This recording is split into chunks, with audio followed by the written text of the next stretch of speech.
tal a todos los que nos están viendo o escuchando? El día de hoy traemos un tema muy importante que habla acerca de la educación y de las estrategias didácticas, cómo estos promueven el pensamiento crítico. Y para ello tenemos a invitados especiales, son los maestros Frisdi Lisset, Zuli Dayane, Ángela Escobedo, Jonathan Ortiz y Salem Mendoza. Hablaremos acerca de las teorías que resaltan, como les dije, la importancia de las estrategias didácticas para promover el pensamiento crítico y cómo debemos involucrar en la educación la democracia, la justicia social, el poder cultural y a la comunidad. A continuación, la maestra Salem y Sora Frisdi nos darán una breve reseña acerca de grandes pensadores que han hecho aportaciones a nuestra educación. Muchas gracias, querida Ariane. Bueno, empezaremos con el primero, que es Paulo Freire. Recordemos que fue un gran filósofo y pedagogo del siglo XX. Él implementó el método de Paulo Freire. No sé si ya lo conocen alguno de acá. Bueno, pero sí. Exactamente. Exacto. Es el método de alfabetización para adultos mayores. En él se le enseñaba a escribir y a leer a los adultos mayores que no estaban alfabetizados. ¿Y esto qué le ocasionó? ¿Alguien de acá sabe? No. Que lo exiliaran. Que lo exiliaron de su propio país. Era Brasil, ¿no? Sí, lo exiliaron de Brasil y en 1964. Se fue a Chile. A Chile, si no estoy mal. Sí. Ya después murió en 1994 en Sao Paulo. Regresó y murió. Vamos con el siguiente, por favor. Claro que sí. Otro filósofo importante del continente americano es Henry Giros, y de eso se trata nuestra plática y charla del día de hoy. Vamos a estar viendo dos grandes contrastes o quizá parte del significado del pensamiento crítico. Ambos filósofos y pensadores, pedagogos pensaban igual, y pues vamos a ver qué pensaba uno, las controversias que pudieran haber en ese tiempo. Un poquito hablando más del contexto de Henry. Él es un estadounidense que llega a nacer en Estados Unidos, pero se va a Canadá, inicia su trabajo como pedagogo y finalmente reflexiona y escribe su libro, el que vamos a ver el día de hoy. ¿Cómo se llama el libro? ¿Teorías de qué? Teoría y resistencia. Teoría y resistencia. De eso vamos a estar tratando el día de hoy y iniciamos, ¿verdad? Sí, vamos a hablar un poco acerca de la alfabetización como un paso más allá del pensamiento crítico. ¿Qué nos pueden comentar al respecto sobre el tema? A mí me gustaría agregar en esa parte que la alfabetización ha venido a ser una manera, ambos autores nos plantean mejor la manera de que concebimos a la alfabetización como el tan solo leer y escribir, algo que nosotros nos enfrentamos ya cada día en el aula, pero sabemos que ese concepto debería de trascender y a ir más allá, a ser un mejor ciudadano, a plantearlo como un ser pensante, y que nosotros debemos de decirle al niño que se cuestione sobre la manera en la que se ejerce el poder a su alrededor, porque si bien sabemos que los niños son el reflejo de la casa y de los maestros, pero nosotros podemos hacer ese factor de cambio en los niños. No sé cómo lo han experimentado ustedes en las aulas, que me pueden platicar o podemos comentar un poquito acerca de esto. Pues bueno, yo tengo algo relacionado a ello. Pues obviamente, como tú dices, necesitamos saber el contexto de los niños para poder adecuar nuestras actividades. Pero anteriormente, obviamente, la pedagogía iba más a la pedagogía tradicional, iba de que pues el niño no tenía como algo más allá. Entonces creo que igual más adelante pues vamos a abarcar un pequeño tema sobre cómo este factor ha cambiado, y pues no sé si alguien quiera más abarcar un poquito de la información de la alfabetización.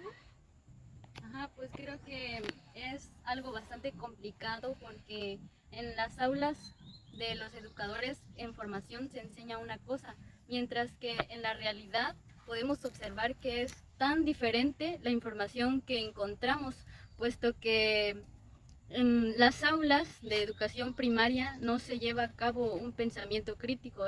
Los maestros han caído en lo rutinario, pues comprar tal vez guías que pues en las que vienen ya actividades prediseñadas que no ayudan nada al pensamiento crítico.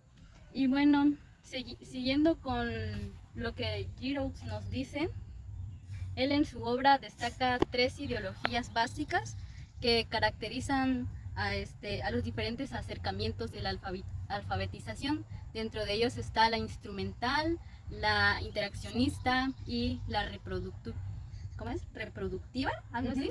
Ajá, pues Giroux nos menciona que las ideologías no solamente son doctrinas o significados, sino que van más allá de eso, porque estos significados deben ser conocimientos. Entonces, la ideología, dice el autor, que nos ayuda a comprender la forma en que las escuelas están produciendo significados actualmente.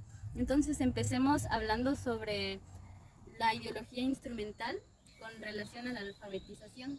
¿Qué nos pueden decir al respecto? Y yo quisiera añadir o decir que, supongámoslo así, la ideología instrumental plantea un triángulo, en donde en la cima está el conocimiento, a un lado están las habilidades que se desarrollan a base del conocimiento, y en una esquina están los hechos. Los hechos remarcan y dan a conocer si de verdad hay habilidades y si de verdad hay conocimientos. Marcaba que podíamos aprender o adquirir conocimientos en parte a un libro de la naturaleza en medio y la naturaleza humana. Nosotros mismos deberíamos desarrollar conocimientos, extraer conocimientos, pero él mencionaba que dentro de las aulas tú no lo vas a ver así. El niño no va a fluir conocimientos del mismo, más bien busca una guía que le enseña qué debe aprender, cuándo aprenderlo y cómo utilizar ese aprendizaje. Él mencionaba de que en lugar de fomentar o formar una conducta o un aprendizaje en el niño, él debería sentirse con la libertad de buscar ese conocimiento y cómo lo va a formar. Ese conocimiento arraigado a sí mismo va a generar una habilidad. Esta habilidad le va a dar la libertad de tomar los conocimientos y hacer los hechos. El hechos es la práctica, es la praxis, es la esencia de todo lo que tiene que aprender, de todo lo que tiene que hacer, y va a fundamentar la base de lo que más adelante va a llegar a ser él, más adelante va a conocer y expresar. No sé si alguien quiere añadir algo. Sí, de hecho esta parte lo menciona mucho Henry, y pues se origina en Estados Unidos. Estaba platicando fuera del podcast con mi amiga y compañera Zully, y pues viene de Estados Unidos y toma la idea de que empezamos desde la política. Desde allá nos meten un chip cómo tenemos que trabajar dentro de las aulas, y si vemos el cambio rotundo que hubo desde cómo se trabajaba con Peña Nieto al nuevo cambio que hubo con Andrés Manuel, pues ya es una nueva metodología, y de hecho la nueva escuela mexicana viene y acuña todo este proceso de que es el pensamiento crítico. Nace como el niño se empieza a cuestionar sobre qué soy, cómo me siento, y a formar su propia personalidad. Ari. Exacto, creo que nos explican muy bien que no existe una relación dialéctica entre el conocimiento, entre las habilidades y el sujeto humano. Ahora avancemos hablando sobre la ideología interaccionista y su relación con la alfabetización. Pues como hablaba desde un inicio sobre la ideología interactiva, aquí hay 2 significados que obviamente nos remarca Henry, en la cual hablaba sobre el romanticismo, y el otro que era el desarrollo cognitivo. Algo que tiene algo particular es que los dos terminan en algo que es lo que decía sobre la pedagogía tradicional, que excluye las relaciones o en la experiencia que tienen los alumnos. Por ejemplo, en el desarrollo cognitivo, obviamente teniendo la palabra cognitiva, nos vamos básicamente a los conocimientos del alumno.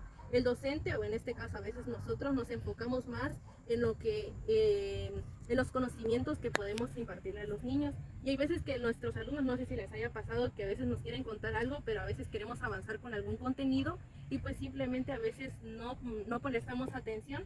Y pues eso se basa la ideología interactiva, en que se basa en que los docentes excluyen esta experiencia. El desarrollo cognitivo también va con lo moral, y el desarrollo del romanticismo de la ideología interactiva va más sobre las relaciones interpersonales o las dimensiones que los niños o cada uno de nosotros tenemos. Y por lo mismo, Paulo Freire y Henry, ¿cómo dijiste que? Henry Giro. Ajá, ellos dos, aunque no son pedagogos, pero toman en base también a la psicología. Aunque no tengan algo de la psicología, siempre retoman eso de los aportes también como de Dewey, las 6 dimensiones de Jean Piaget y entre otras, siempre retoman porque eso está en base a lo que aportan los alumnos. No sé si tengan algún otro comentario que quieran agregar sobre la ideología interactiva, algo que han visto en sus escuelas, de algunas amistades o colegas. Sí, yo de hecho a veces siento que el plazo para realizar la evaluación, creo que a veces siento que voy corriendo con mi planeación y no logro terminar o hacer todo el conocimiento significativo que en verdad quiero lograr con mis alumnos, sino al contrario, a veces con todo esto que no ha habido muchas clases, pues siento que no estoy logrando mi objetivo, que en verdad es lograr un aprendizaje significativo con mis niños. Y pues eso básicamente igual Paulo Freire y el otro pedagogo buscan en que los niños tengan un pensamiento crítico, y de eso va la alfabetización, que va más allá del pensamiento crítico. Exacto, eso pues involucra al individuo y su relación con el mundo. Entonces vamos a seguir hablando acerca de la ideología de la reproducción y la pedagogía de la alfabetización crítica. ¿Qué nos pueden decir al respecto? Bueno, sobre la reproducción, Giroux toma un antecedente sobre la teoría de la reproducción. Básicamente actualiza 2 autores, que uno que es Bourdieu y otro que es Wilder, por ahí va el nombre. Bueno, también Bourdieu está muy inspirado en Freire, por eso lo mencionan mucho y lo van a mencionar también, creo que después, porque en cierto tiempo fueron amigos también, pero bueno. Lo de la reproducción se entiende, por decir así, acontecimientos o ideologías donde un cierto grado de personas o elementos es superior a otra. Podríamos decir, no como un ejemplo como tal, pero por decir la moda, por ejemplo, si todos utilizamos aquí una moda de que la mitad de la camisa está rota, vamos a generar que en otros, si somos mayoría, lo adopten. Esto sucede de manera social, eso es parte de la reproducción social. Ahora en la educación sucede que estos autores y Giroux retoma de que esta influencia viene y se centra en la escuela, y la escuela termina siendo como una casa, se podría decir, o un elemento por el cual aquí sucede esa reproducción, porque si lo vemos de esta manera, los maestros interactúan con niños y ahí se genera un montón de ideas, y estas ideas se van esparciendo y las vamos tomando como ya propias. Ajá. Creo que, retomando algo de eso, creo que no sé si nos pasó a todos cuando éramos practicantes normalistas, que optábamos por lo mismo que teníamos con los maestros. Por ejemplo, yo tenía un maestro que optaba por ser repetitivo todos los días, y pues yo incluso llegué a optar eso de querer seguir sus mismos pasos, porque pues no sentía que los alumnos quisieran interactuar más con alguna actividad de condición física o cosas así. Entonces yo optaba por lo mismo que hacía mi maestro. Entonces no sé si les haya pasado que optan o adaptamos nuestro carácter a lo que el maestro tenía anteriormente. Bueno, este autor Giroux nos muestra 3 formas, por decir así, en que sucede la reproducción. Una que es en base de la reproducción social, así le llama, que es lo que acabo de mencionar sobre la escuela. El otro es sobre historia y sociología, que sucede en la escuela igualmente, pero en los procesos de enseñanza de los docentes y en el currículum oculto, que básicamente es, por así, a cosas que no se enseñan, por ejemplo la justicia, cómo entienden los niños la justicia, y esta justicia cómo la entienden, lo esparcen a los demás, y al final tenemos como una ideología que todas seguimos sobre justicia. Y la tercera es sobre la cultura. La cultura podríamos definir como ideas que tiene un conjunto de personas, actividades, tradiciones, y todo esto está bien, cada cierto territorio, cada cierta población tiene su propia cultura, influenciada históricamente. Pero este autor nos dice que la cultura es como un puente por la cual los demás, los que están arriba, si lo tomamos así, lo meten a la escuela, o sea, la cultura la utilizan como un vínculo. Bien, y por supuesto que todo esto genera, por decir así, en las escuelas desigualdad, genera también la reproducción de las clases sociales que vemos en el entorno, se reproducen en la propia escuela y esto se vuelve a reproducir en el entorno. Y también nos abarca un poco sobre el pensamiento crítico, pero antes del pensamiento crítico tenemos que tener una alfabetización crítica.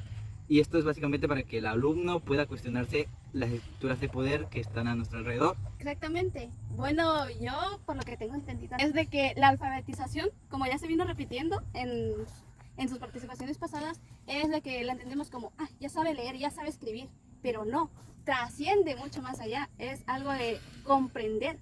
Pero también Freire nos dice que no solamente es comprender, sino que es transformar. Ya lo comprendimos, pero ahorita ¿qué vamos a hacer? Vamos a transformarlo. Por eso los niños van adquiriendo lo que viene siendo el pensamiento crítico. Pero no solo los infantes lo deben de tener, sino nosotros mismos como maestros, y es algo en lo que recaemos. Por ejemplo, con lo que dijo Ariane, mi querida Ariane, de que las guías, y por lo mismo del pensamiento de que no trascienden, utilizan las guías, y eso es algo en lo que recaímos mucho. Yo estuve utilizando las guías un año y la verdad, sí facilita el trabajo, pero los niños no aprenden, no va contextualizado al entorno. Fue un error fatal que he cometido. En otras palabras, es primero cambiar al docente, por decirlo así. Cambiarte a ti mismo, tu manera Cambiar de pensar. uno Ajá. para que uno como docente pueda influir en el pensamiento del niño y pueda crear un individuo crítico. Ajá, pero no tanto influir, porque en la pedagogía del oprimido, justamente en el capítulo 3, nos dice de que no debemos de dar, eso ya es educación bancaria, sino que debemos de ir juntamente con los Ser niños. guía. Ajá, exactamente, educarnos junto con ellos, aprender. Yo aprendo de ti, tú aprendes de mí. Pero eso depende igual de la cultura. Bueno, si hablamos de poderes y de cultura, podemos decir que la cultura, los poderes más altos, los que hacen la Secretaría de Educación nos manda ya los planes sintéticos, pero nos vienen con una sola cultura. ¿Y ustedes creen que la cultura es lo mismo de aquí que allá en Huixla, que en otros municipios? No, Incluso dentro del mismo municipio hay diferentes culturas. Incluso de la misma escuela, Y de por, los eso, mismos salones. y por eso mismo en las escuelas se tiene que retomar el programa analítico para contextualizar los contenidos del programa del plano sintético, ¿no? Y por eso la cultura nos habla de que no es lo mismo, ¿Por qué? Porque hay oprimidos y hay opresores. Hay de las clases más altas a las escuelas rurales. Y entonces, ¿qué tenemos? Que las culturas no son las mismas porque los de rurales no tienen las mismas herramientas las mismas oportunidades para desarrollar las capacidades de los niños, sino que nada más los hacen ¿para qué? Para trabajar, para obreros de segunda clase. Y eso es un error que hemos pasado. Por ejemplo, yo estuve en una rural igual, y en eso se vio de que los niños no tienen tecnología, no tienen teléfono, no hay señal. Entonces, ¿cómo le vamos a hacer para fomentar un pensamiento crítico más avanzado? Por eso habla igual de que los políticos, el tema vasto con los políticos. Los políticos, con eso nos podemos dar cuenta de que vienen su educación, está la rural, está políticos. Es una gran diferencia.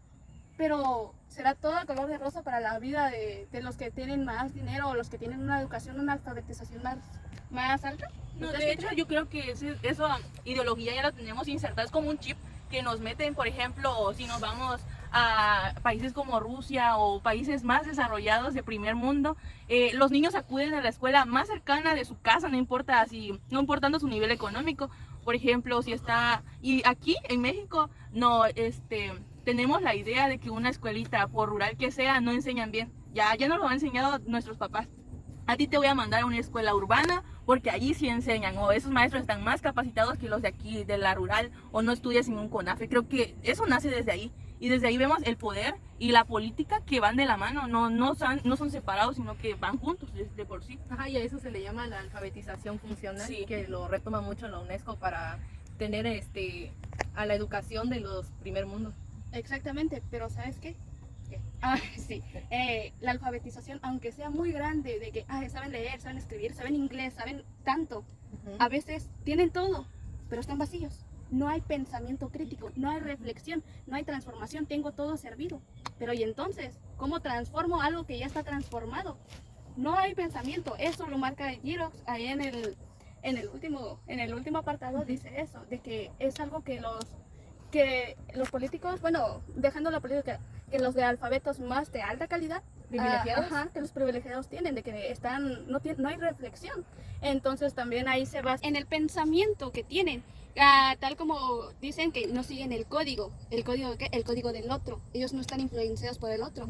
Un ejemplo de esto es en un apartado leí de Faid. Él en un estudio fue a dar clases de inglés. ¿Pero qué creen? ¿Qué pasó? ¿Qué pasó? ¿Pero qué creen? No, que los niños no hicieron nada. ¿Por qué? Porque el idioma lo siguen, es un código de otro. Y la escritura es un código de otro. Están sumisos y entonces ellos no querían estar sumisos ahí, sino que dijeron, no, nosotros no hacemos nada. Y eso fue algo que a Faid le impactó, porque fue algo que, wow, nunca había visto, que alguien no siguiera el código. Y vemos esto, la sumisión y del oprimido en todos los casos del mundo. Incluso en nuestro salón, incluso nosotros cuando fuimos normalistas, entregamos tareas. Eso también es. Sí, pero es parte de un todo, porque si no, no podemos lograr algo, pues.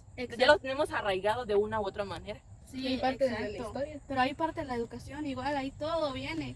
Pero creo que esto, como bien lo dice Freire, es Freire y Girox, es la tarea que tiene el pensamiento crítico. Es la gran tarea, lo que más tenemos que hacer es transformar la educación, transformar a los niños, hacer un pensamiento crítico en ellos, pero no solo para que comprendan, porque decodificar y comprender no es lo mismo. Tienen que decodificar, tienen que observar cuáles son, pero lo deben de comprender, de saber por qué, para qué, y luego transformarla.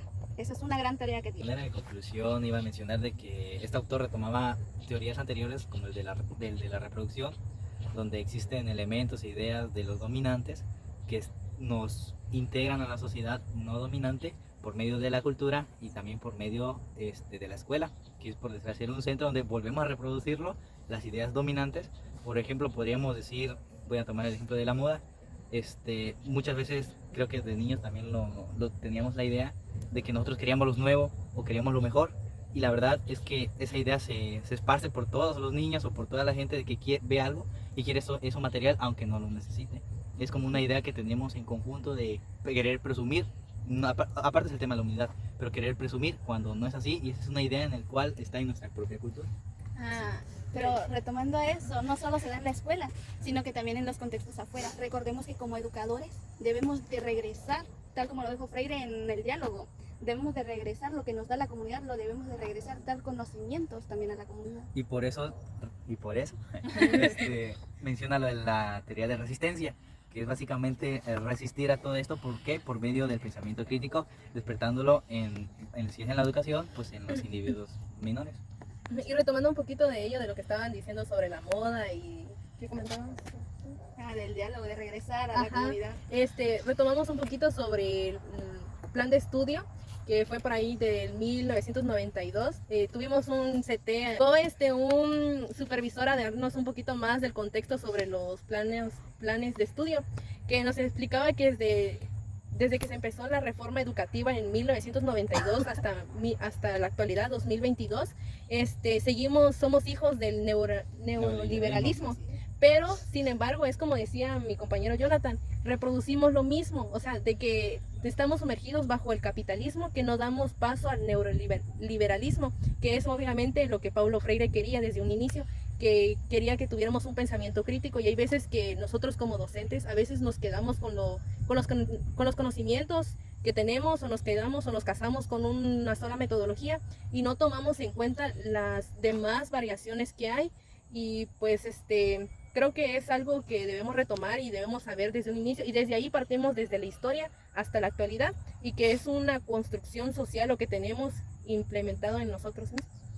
Sí, pero ahorita con lo que nos está enseñando el humanismo mexicano, que es lo que de verdad queremos implementar en las escuelas y llevar a la escuela lo que estamos hablando aquí, el pensamiento crítico, ser el cambio, no ser los mismos maestros del montón, como nos decían, sino que está en nosotros salir de ese hueco y trascender nuestra forma de pensar y darlo a conocer con nuestros alumnos y alumnas, para que también ellos sientan la liberación, y siento que es una forma en la que nosotros podemos ayudar a esos futuros ciudadanos. Sí, podemos retomar también ahí lo de una parte que hablaba Freire en el capítulo 3, retomaba sobre el humanismo, que lo tenemos con un concepto de un buen hombre, pero realmente no es eso, sino retomar las emociones que tenemos. Y como creo que en 1992, igual en ese mismo, por allá por España, inició un pedagogo que se llama Vizquerra. Empezó con la educación socioemocional que retomaba la emoción de los alumnos y es lo que busca el nuevo plan de estudio que estamos ahorita teniendo en el 2022. Exacto, concluimos con esta última parte del intelectual transformativo que nos mencionan estos dos autores, tanto Paulo Freire como Giroux. Nos mencionan que deben haber docentes comprometidos con la praxis para desarrollar un pensamiento crítico, no solo en los docentes, sino también con la sociedad actual. Y esto ha sido todo por hoy. Muchas gracias por habernos acompañado el día de hoy y platicarnos sobre este tema. Así que nos vemos hasta la próxima. Ya.